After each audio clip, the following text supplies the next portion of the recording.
Sebelum saya terlibat aktif dalam politik, saya merupakan seorang ahli perniagaan.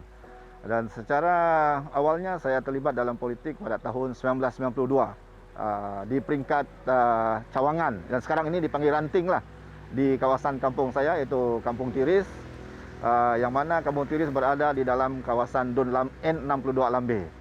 Dan kemudian saya lebih aktif apabila menjadi salah seorang ahli Majlis Kerja Tertinggi Pemuda PBB Negeri pada tahun 2007, yang mana pada masa itu Kepimpinan Pemuda diterajui oleh Yang Berhormat Datuk Seri Abdul Karim Rahman Hamzah, dan Setiausaha Agungnya masa itu adalah Yang Berhormat Datuk Seri Fadilah. Dan selepas 2007, Yang Berhormat Datuk Seri Fadilah yang mengetahui pemuda, dan sehinggalah saya menjadi seorang setiausaha politik kepada Yang Amat Berhormat Ketua Menteri pada 2009, dan mula bertanding di kerusi Dun Lambe N62 Lambe pada tahun 2011, Pilihan Raya Negeri yang ke-11, yang ke-10, dan sehinggalah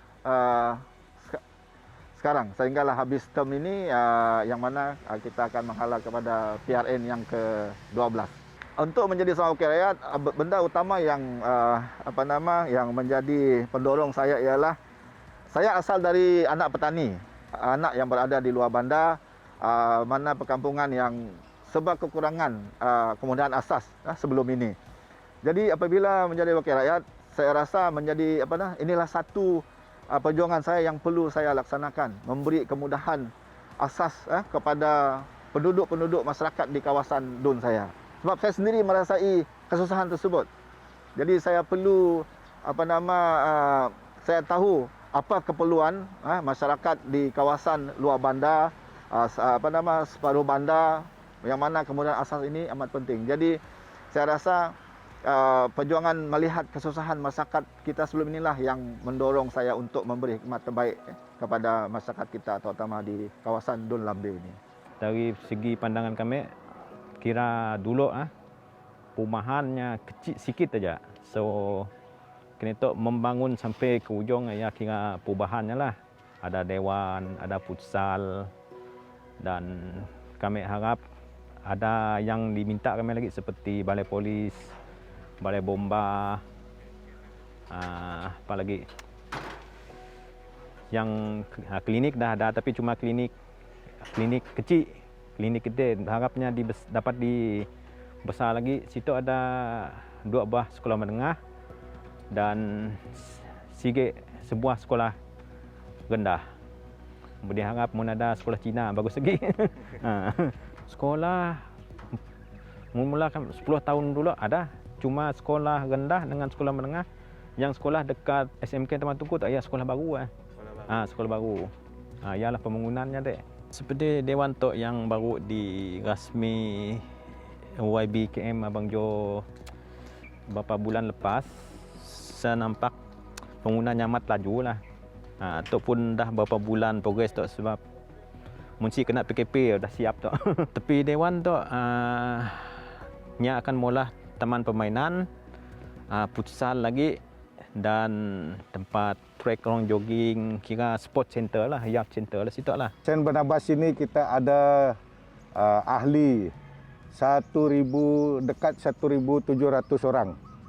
Oleh kerana itu bangunan gereja lama yang boleh menampung sebanyak 400 congregation pada satu masa tidak cukup untuk menampung keseluruhan congregation untuk datang sembahyang pada hari Minggu. Oleh itu kita berhasrat untuk membina sebuah gereja yang boleh menampung sampai 1,000 orang untuk satu-satu masa. Dengan adanya niat ini, kita telah buat satu rancangan untuk membuat gereja yang baru ini dengan bantuan daripada pihak YB Ripin Lamat untuk Dun 72 Lambe, dan juga kita punya YB Parlimen iaitu YB Lukanisman yang tidak jemu untuk datang menjenguk masalah yang dihadapi oleh pihak kami di dalam gereja Saint Barnabas.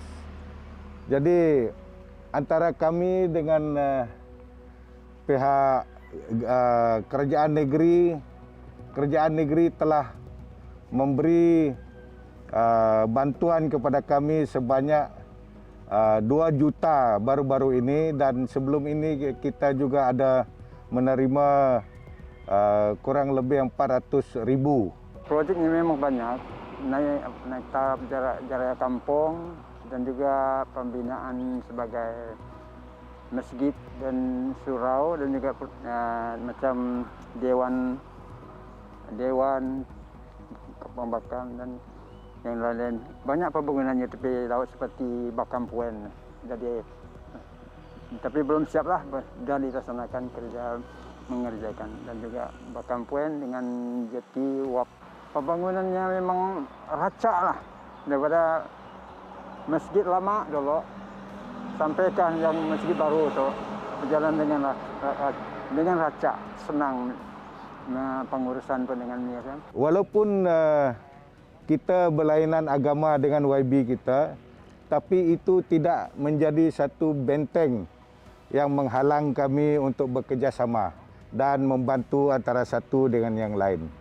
Ya, jadi mereka yang saya sebut ini YB kami ini, kedua-dua mereka adalah Muslim, tapi mereka selalu datang menjenguk kita di gereja dan menanya apa yang kita perlu, dan dari sana kita ada dialog antara kita juga. Yang pengalaman saya dengan sida YB dua-dua lah, YB pun dengan YB Lok, pengurusan apa saja senang kami berurus dengan mereka dengan mudah.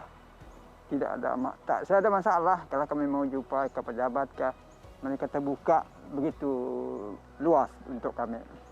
Perbincangan apa saja yang kami mohon, mereka macam terbuka aja dengan senang hati menerima apa saja permohonan kami. Mereka tidak ada ditolak, mungkin yang pelaksanaannya lambat dan cepat itu. YB tu nya orang yang humble, nya mula kita tu macam kawan. Sige nya macam apa tu, macam bercampur macam kawan lah, macam abang adik sikit YB tu ya sikit lah. Masaknya nya bagus sikit. Harap tahun tu nya menang lagi lah. Secara amnya bagi kawasan Don Lambe, kemudahan asas hampir keseluruhan kawasan Don Lambe telah mendapat kemudahan elektrik, bekalan air dan juga jalan yang bertasil. Jadi infra ini sudah menjadi sudah meliputi kawasan kita. Jadi fokus kita lepas ini adalah kepada sosioekonomi dan juga pendidikan. Yang mana untuk kawasan di Taman Tungku ini saya contohnya lah, sekarang ini kita telah sedang membina Integrated Community Center. Yang mana Integrated Community Center ini menjadi satu tempat masyarakat di kawasan Taman Tungku untuk beriadah, bersokan dan juga aktiviti keluarga. Ya. Yang mana Integrated Community Center ini mengandungi sebuah dewan yang boleh memuatkan 1,000 orang dengan 4 badminton court, ya, 4 gelanggang badminton. Lepas itu 2 gelanggang futsal dan juga 2 gelanggang bola sepak, padang bola sepak, cycling track keliling, dan juga gimnasium dan 1 pondok polis. Yang mana inilah tempat aktiviti komuniti di kawasan Taman Tungku dan Taman Jelita bagi kawasan ini. Manakala bagi kawasan lain kita naik tarafkan padang bola dan juga green area di kawasan Taman Tungku, kita telah ada beberapa projek yang dalam pelaksanaan dinaik taraf menjadi tempat jogging area, pusat riadah. Dan selepas ini memang rancangan kita untuk kawasan green ini kita tukar dia menjadi tempat riadah masyarakat di kawasan Taman Tungku. Yang mana ini nanti sudah pasti satu meningkatkan kualiti kehidupan masyarakat di sini dan juga satu pemandangan yang indah, yang cantik, penuh dengan kawasan hijau di kawasan Taman Tungku ini, dan sudah pasti akan menaikkan nilai harga rumah di kawasan Taman Tungku dan Taman Jelita. Jadi inilah antara yang ingin kita buat di kawasan Taman Tungku ini.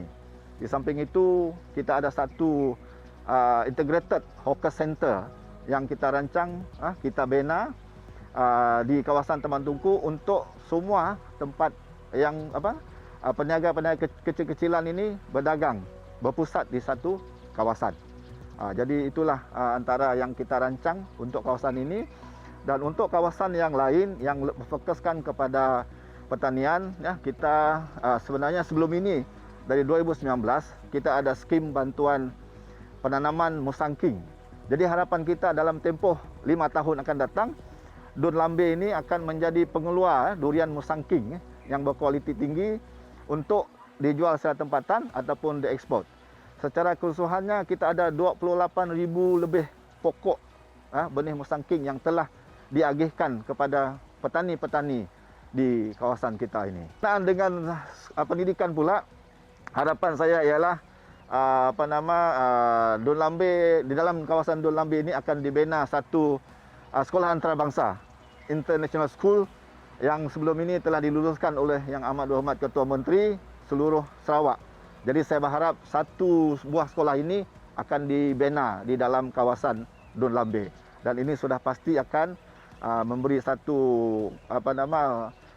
kebaikan kepada pelajar-pelajar di sekitar zon utara ini. Bukanlah sahaja di Dun Lambe, tapi seluruh kawasan zon utara ada sebuah sekolah antarabangsa berada di kawasan Dun Lambe. Dan bagi kawasan luar bandar, sekarang juga dalam pembinaan Integrated Youth Center di Kampung Barayak, yang mana dengan kos 4 juta, dan sekarang ini dalam pembinaan itu menjadi pusat aktiviti belia-belia kita di kawasan luar bandar. Ada dewan, ada gelanggang badminton, ada futsal, dan ada padang bola sepak. Jadi semuanya berada di dalam satu tempat. Termasuklah cycling track dan jogging track keliling kawasan Integrated Youth Center tersebut.